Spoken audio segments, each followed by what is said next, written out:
Bonjour et bienvenue à ce journal de la mi-journée. À la une de l'actualité de ce lundi, pas des morts enregistrés hier lors d'un crash d'un petit avion de la compagnie Cetraga au Nord Kivu.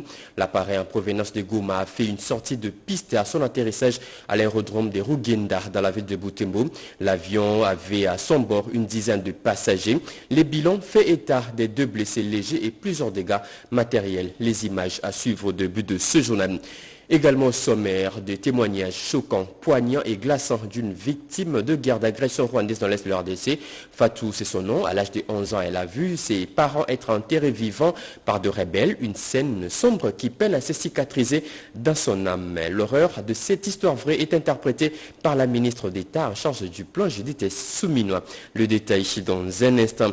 Et enfin, la tuberculose tue en silence en RDC. Au moins 13 personnes meurent chaque année, chaque jour plutôt de cette maladie pour un total de 5 000 par année.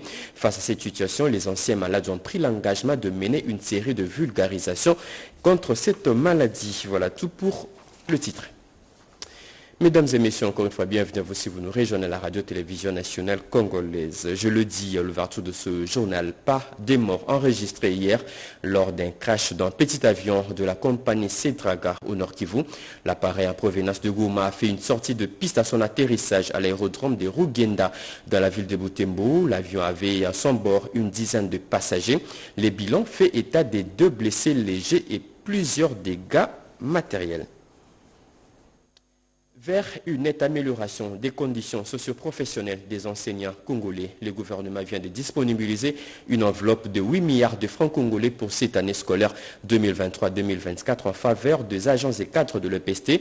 3 membres du gouvernement ont signé hier le procès-verbal sanctionnant les travaux d'identification des ressources budgétaires de l'enseignement primaire, secondaire et technique, comme nous dit Edith Chala dans ce reportage. La cérémonie s'est déroulée dans la salle des conférences et des formations du village Vénus, situé à Bibois, dans la commune de Lantsele à Kinshasa, samedi 16 mars 2024, en présence de Élisée Boukoumouana Maposo et de Onej Nsele, respectivement vice-ministre du budget et des finances. Ces travaux, dont l'objectif était d'identifier les ressources budgétaires allouées au sous-secteur de l'enseignement primaire, secondaire et technique, en vue d'élever les actions prioritaires en faveur de l'enseignement dans le but d'améliorer la qualité de l'enseignement primaire dans les établissements publics, programme phare du quinquennat du président de la République Félix-Antoine Tshisekedi Tshilombo. Dans un procès verbal signé par les 3 membres du gouvernement présents à cette séance et les délégués syndicaux venus de toutes les provinces, lu par Bruno Jibikilai, rapporteur général de la commission. Ainsi, les partis ont levé les options suivantes pour garantir la paix sociale et sauver l'année scolaire 2023-2024, que le gouvernement à travers le ministère du budget intègre la prime pour fonction spécifique d'encadrement de la paye dans les états liquidatifs en faveur des agents et cadres des services centraux de l'EPST avec une enveloppe de l'ordre de 7 772 millions de francs au nom du gouvernement de la République et en sa qualité de gardien de la gratuité de l'enseignement primaire public. Je m'engage à ne ménager aucun effort pour assurer un suivi efficient et permanent auprès du ministère du Budget et celui des Finances en vue de l'exécution sans faille de toutes les actions prioritaires en faveur de l'enseignement tel que convenu au cours de ces assises, a dit le ministre de l'Enseignement primaire, secondaire et technique, Tony Mwaba.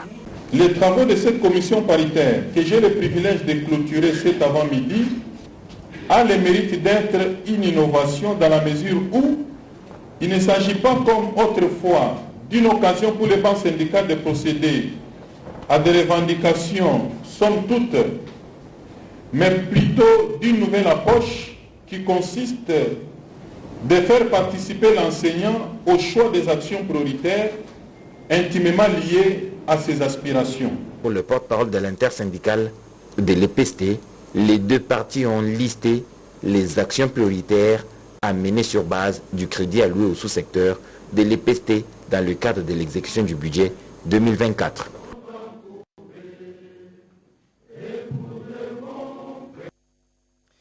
Les femmes congolaises appellent tous les Congolais à persévérer dans la prière en soutien aux victimes de la guerre d'agression dans l'Est du pays. Elles ont pris part aux côtés de plusieurs autres autorités du pays à un culte d'action des grâces, une initiative de la ministre d'État en charge du portefeuille Adèle Kaïnda. Plus de précisions avec Angèle Mabiala Landou, Elie Toumba et Olivier Mungondo. Un culte spécial célébré par les femmes très présentes à la chaire du centenaire protestant à Kinshasa, la capitale. Ceci se passe une fois l'an à l'occasion du mois dédié à la lutte pour les droits des femmes et la prière aux femmes meurtries de l'Est du pays. Avec comme thème persévérer dans la prière, l'officiante principale a ainsi invité les femmes à se mettre à genoux et croiser leurs doigts lourds de charge pour que la paix soit restaurée sur toute l'étendue du territoire national, surtout là où on viole et on tue. Invité à participer à cette célébration, Peter Kazadi, vice-premier ministre en charge de l'Intérieur, a encouragé les femmes à unir leurs forces pour que le Congo soit restauré. Que tous nous puissions lever nos voix vers Dieu dans la prière, puisque ce que nous traversons aujourd'hui, ce combat, ce n'est pas un combat seulement humain, c'est aussi un combat qui a une dimension spirituelle. Nous devons nous lever dans la prière pour combattre de ce point de vue-là, mais aussi soutenir nos forces armées qui se battent contre l'ennemi afin que la paix revienne dans notre pays. Il a été complété par la ministre de la Culture, Catherine Katungu-Fouraya. Nous invitons ces mamans-là, les héroïnes, à ne pas rester comme des victimes, mais à prendre leur courage entre leurs mains et à être actrices de leur destin. Nous avons besoin de nous armer de beaucoup d'énergie, non seulement pour soutenir nos familles, pour soutenir les forces armées au combat, mais aussi pour soutenir toutes les autres institutions et nous soutenir mutuellement, nous les femmes. L'intercesseuse, la diaconesse et Mama Kipendano, Adèle Kaïnda Maïna, appelle les Congolaises et les Congolais à demeurer fermes et constants dans la prière pour que Dieu continue à agir. Des témoignages choquants, poignants et glaçants d'une victime de guerre d'agression rwandaise dans l'Est de l'RDC. Je l'ai annoncé à l'ouverture de ce journal. Fatou, c'est son nom. À l'âge de 11 ans, elle a vu ses parents être enterrés vivants par le rebelle. Une scène sombre qui peine à se cicatriser dans son âme. L'horreur de cette histoire vraie est interprétée par la ministre d'État en charge du plan Judith Soumina. La suite avec Mireille Ndeke. Depuis plus de 10 ans, la guerre ne cesse de décimer les populations à l'Est et le nombre exact de violences faites à la femme est loin d'être connu. Les traumatismes et la stigmatisation sont lourds à porter que certaines préfèrent se taire. C'est dans cette optique que le Fonds national de réparation de victimes de violences liées au conflit a pris l'engagement de dénoncer ces actes ignobles. L'histoire de ce jour a été interprétée par la ministre d'État en charge du plan, Judith Toulouka Souminois. Mon nom est Fatou.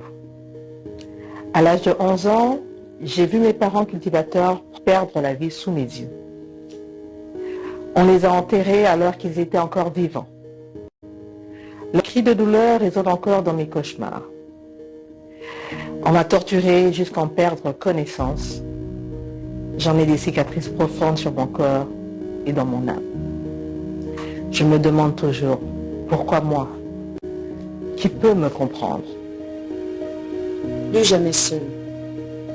Plus aucune femme n'affrontera les atrocités de guerre et de violence seule.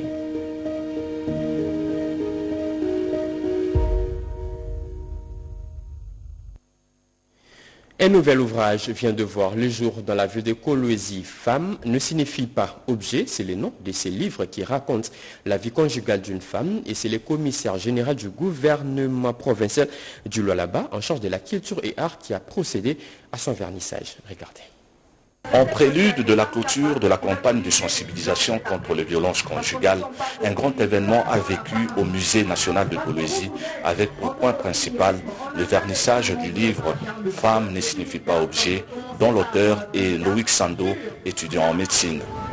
C'est le commissaire général de la culture et art de la province du Lualaba, Paulin Kalaou, qui a porté cet ouvrage sur le fonds baptismaux. Son contenu revient sur la maltraitance de la femme dans le milieu conjugal avec un impact néfaste sur la progéniture. Quelques exemplaires de cet ouvrage ont été ainsi mis en vente sur le champ. Pour encourager son auteur, Paulin Kalaou, commissaire général en charge de la culture et art, a acheté un nombre assez important de ses livres. Ceci a poussé l'assistance à s'en procurer aussi.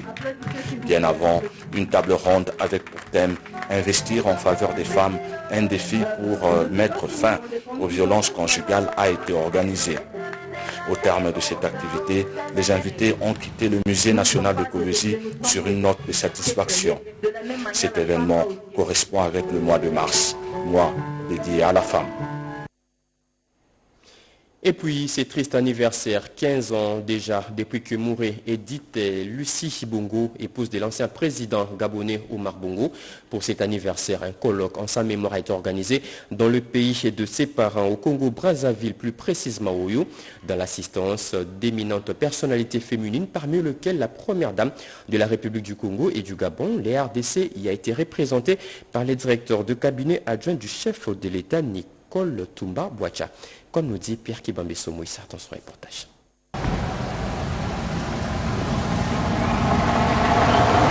L'an 15 de la douloureuse disparition d'Edi Lucie Bongo Ondimba, fille du chef de l'État congolais Denis Sassou Nguesso, et le président gabonais El Hadj Omar Bongo Ondimba a été marqué à Oyo, en République du Congo, par un colloque international qui a réuni d'éminentes personnalités féminines venues d'Afrique et d'ailleurs.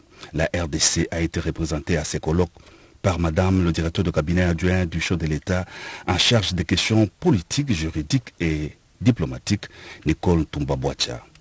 À l'honneur, c'est la RDC qui a assumé la direction scientifique du colloque et c'est à ces justes titres que Madame le professeur Nicole Tumba a lu le mot d'ouverture des assises devant les premières dames Antoinette Sassou Nguesso de la République du Congo et Nzita Oligui Nguema de la République du Gabon, ainsi que d'éminentes autres personnalités. Le comité scientifique, composé d'éminences grises, qui est mis en place aujourd'hui à l'occasion de ce grand colloque, permet de réunir toutes les têtes pensantes autour d'un noble terme qui est celui de femme, humanité et engagement, 15 ans après. Il s'agit ici, au cours de ce colloque, de discuter, de réfléchir, de cogiter sur des nouveaux paradigmes qui doivent changer le narratif sur l'engagement des femmes. Notre regrettée maman Edith Lucie Bongo Ondimba, comme on l'a vu, l'avait déjà compris en son temps, car elle a pris à cœur de s'engager sans embâche pour les grandes causes de l'humanité. Force à elle. Mais aujourd'hui, il vient une heure où protester ne suffit plus pour nous les femmes. Après la philosophie, comme je dis toujours, les blablateries, il faut l'action. Il faut réellement passer à l'action. C'est pas moi qui le dis, je l'emprunte à Victor Hugo.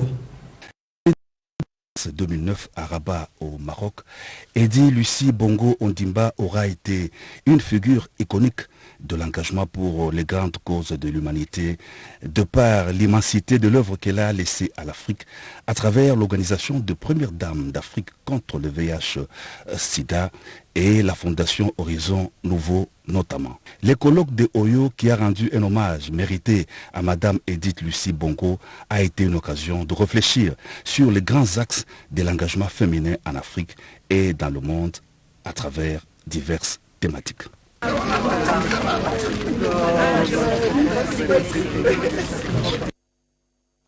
La tradition a été de nouveau respectée cette année 2024. Le jeune fils de la pastorale de Bilengue à Mwinda, un mouvement de l'Église catholique, était réuni hier dimanche au Congo Loisirs pour célébrer la femme, ainsi que le jubilé d'or de ces mouvements chrétiens. Ces Bilengue à Mwinda ont été appelés à adopter une attitude de prière en mémoire des femmes victimes d'agressions de l'Est. Plus de précision avec Fanny Kikoufi. Scandant leurs chants initiatiques, l'expression de joie est la preuve d'un engagement ferme pris il y a 4 ans, jour pour jour. C'est depuis 2020 que ces jeunes filles de l'initiation Bilengue à Mwinda de l'archidiocèse de Kinshasa ont pris l'habitude de répondre à l'appel de Madame Rose Ndona, ancienne à Bougaza, pour un moment riche de partage de gaieté à l'occasion de la célébration de la Journée internationale des droits de la femme commémorée le 8 mars de chaque année. L'échange tourné autour des thèmes nationaux et internationaux interpelle tout Elengue Amwinda à prouver sa résilience au monde entier face aux défis auxquels le pays est confronté. L'oratrice a recommandé une attitude de prière et de solidarité face à la situation humanitaire alarmante des femmes et filles dans l'est du pays causée par la guerre injuste imposée à la RDC par le Rwanda et ses partenaires. Elle a en outre insisté sur les ressources intellectuelles. Les bénéficiaires retiennent l'importance de développer des initiatives entrepreneuriales. On nous appelle, nous les Bilengue Amwinda de l'archidiocèse de Kinshasa, de parler sur le thème qui se donne chaque année. Et ces thèmes-là apportent une valeur ajoutée en nous, femmes de l'initiation Bilengue Amwinda. Ça édifie, en tout cas, moi particulièrement, ça m'a aidé à me perfectionnaliser dans la numérisation. Cette année 2024, la pastorale de Bilengue Amwinda célèbre 50 ans d'existence. La responsable de Bilengue Amwinda de l'archidiocèse de Kinshasa est revenue sur la spécificité de cette rencontre annuelle et sur la célébration de ces jubilés d'or. On se rencontre un certain jour du mois de mars pour nous rencontrer et parler des choses concernant nous les femmes. C'est pourquoi on est là pour enseigner et puis après fêter parce que notre groupe aussi, groupe Bilengue Amwinda, nous fêtons aussi 50e anniversaire de Bilengue Amwinda. À l'occasion aussi du 50e anniversaire de Bilengue Amwinda, Journée de la femme aussi était une activité parmi les activités des 50 ans de Bilengue Amwinda. Structure d'encadrement et d'initiative de jeunes, la pastorale de Bilengue Amwinda, Jeunes de Lumière, offre à la jeunesse une formation intégrale, humaine et chrétienne.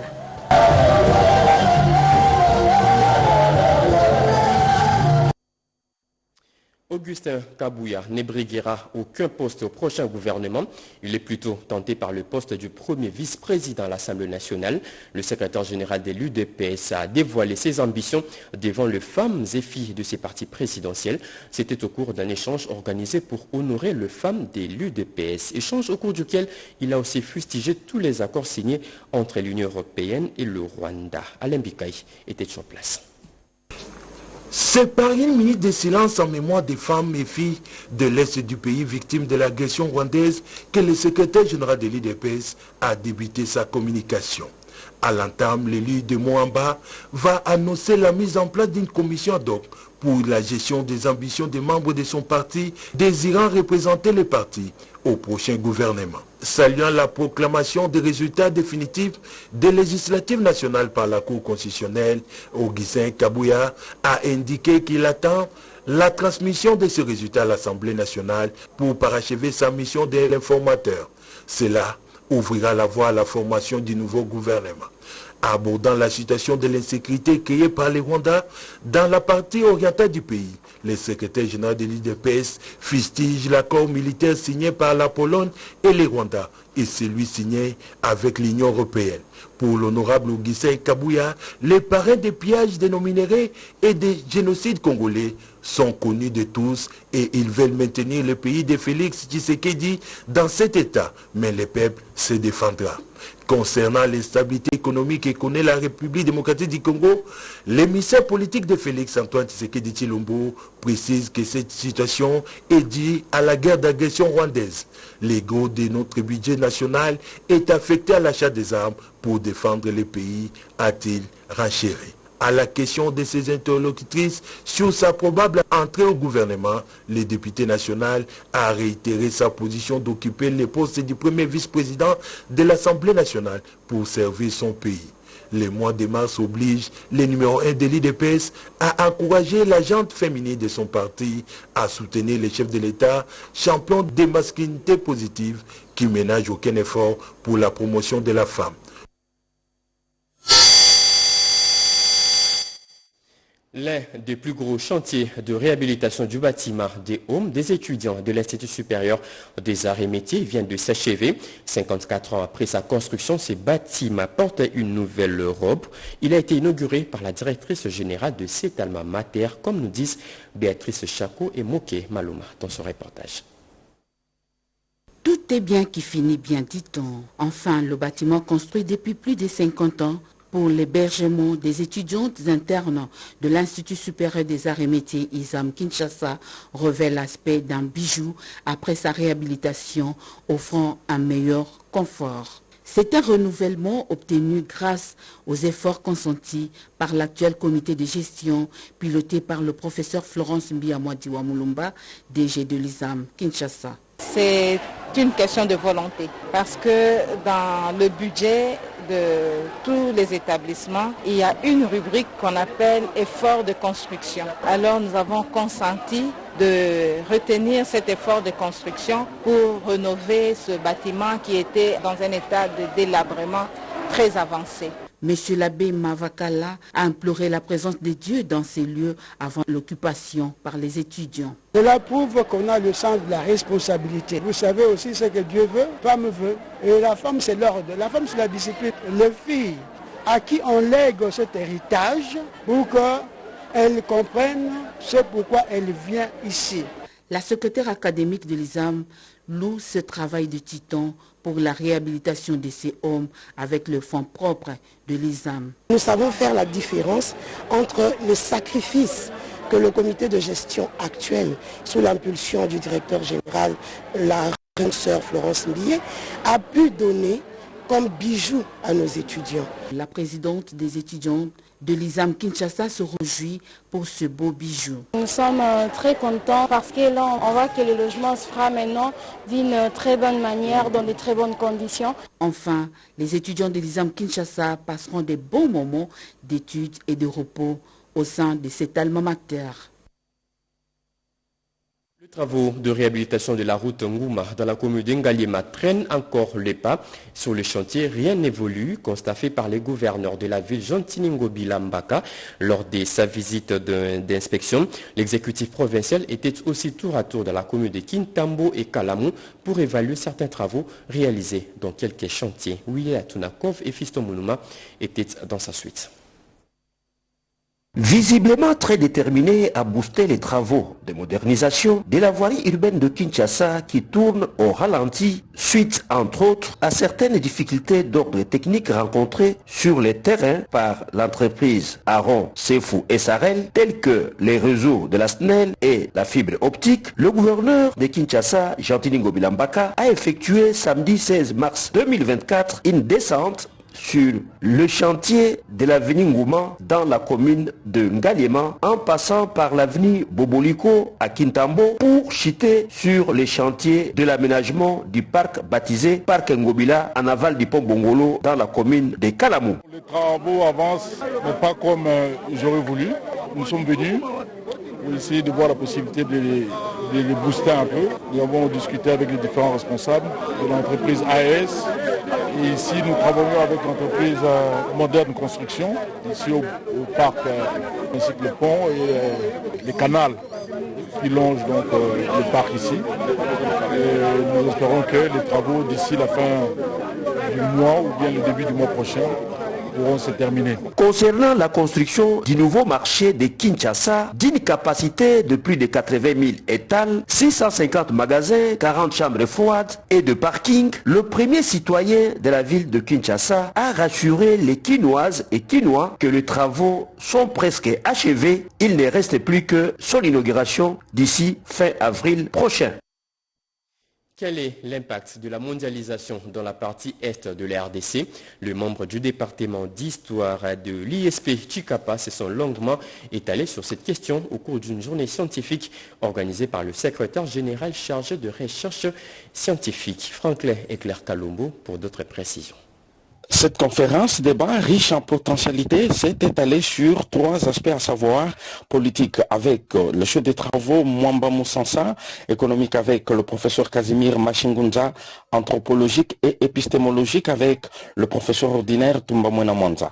La situation de l'Est est effectivement étalée au peuple du Congo de l'Ouest pour que ces derniers prennent conscience et connaissent qu'il y a lieu de trouver des solutions à ce système appelé mondialisation. Les orateurs ont fait découvrir que la guerre imposée au Congo ne vise pas seulement le minerai stratégique, mais aussi les blocs pétroliers et gazeux. Professeur Machingunza, directeur de l'ISP Chikapa, explique. Nous voudrions alerter les Congolais, les compatriotes, qu'à part les minéraux stratégiques, nous avons aussi des réserves pétrolières et gazières, richesses très convoitées, et ça constitue aussi en dernier plan ou derrière le plan le nerf de la guerre que nous mènent les capitalistes, les multinationales, ainsi que toute la communauté qui voudrait s'accaparer gratuitement de richesses de notre pays. Les participants à cette conférence ont émis le vœu de voir la continuité des initiatives qui éveillent les consciences des scientifiques congolais et toute la population de la RDC. La liste du nombre des inspecteurs du travail dans la province de l'Équateur vient de nouveau de s'allonger. Une dizaine de nouveaux inspecteurs et contrôleurs du travail viennent de prêter serment. C'était dans la salle d'audience du tribunal de grande instance de Mbandaka. Plus de précisions avec Mimi Etaka Boulumbu. Au nombre de 40, ces inspecteurs et contrôleurs du travail ont commencé par prêter serment par écrit devant le premier président de la Cour d'appel de l'Équateur, M. Simbi Kabange, et la Cour d'appel a pris acte. Ensuite, ces nouveaux inspecteurs et contrôleurs vont prêter serment, cette fois-ci verbalement et solennellement, devant le procureur de la République, M. Zachary Ngandou, avant la signature de procès-verbaux et la remise symbolique de attestations d'application. Un inspecteur de l'ICCN a également prêté son serment. À l'issue de ces assises, suivait tour à tour l'un des récipiendaires et le procureur de la République, M. Zachary Ngandou. Nous nous réjouissons de la sagacité et de la ténacité de son excellence, monsieur le président de la République, chef de l'État, qui, malgré les climats politico, socio-économico-culturels particulièrement troublés dans notre pays, mais gardé allumé et toujours allumé la lampe de la promotion et de la sauvegarde de nos intérêts existentiels communs, à savoir l'exercice des jeunes cadres de l'administration publique. Dit tantôt dans la salle, le respect des termes de leur serment. Fidélité au président de la République, respect de la Constitution et des lois de la République démocratique du Congo. Notons qu'étant inspecteurs et contrôleurs du travail, ces récipiendaires ont qualité d'officiers de police judiciaire à compétences restreintes en matière du travail. La tuberculose tue en silence en RDC. Au moins 13 personnes meurent chaque jour de ce total de 5000 par année. Face à cette situation, les anciens malades ont pris l'engagement de mener une série de vulgarisations contre cette maladie. 3 chansons déjà chantées ont été présentées au public au cours d'un atelier organisé à Kinshasa. Rodépanda. La République démocratique du Congo occupe la 2e place en Afrique, où chaque année, plus de 5000 personnes meurent de la tuberculose, soit 13 personnes décédées par jour. Face à une telle ampleur, la société civile a pris l'engagement à travers l'ASBEL, Club des Amis d'Amiens, structure regroupant les anciens malades et ceux qui sont sous traitement, de réaliser un album des chansons intitulées Tuberculose Tokolongayo. 3 chansons pour assurer la vulgarisation contre cette maladie, la tuberculose devenue tout un fléau. Au cours d'une conférence où ont participé le membre du Club des Amis d'Amiens, CAD, et les professionnels des médias, membres de l'Union des journalistes et communicateurs en santé.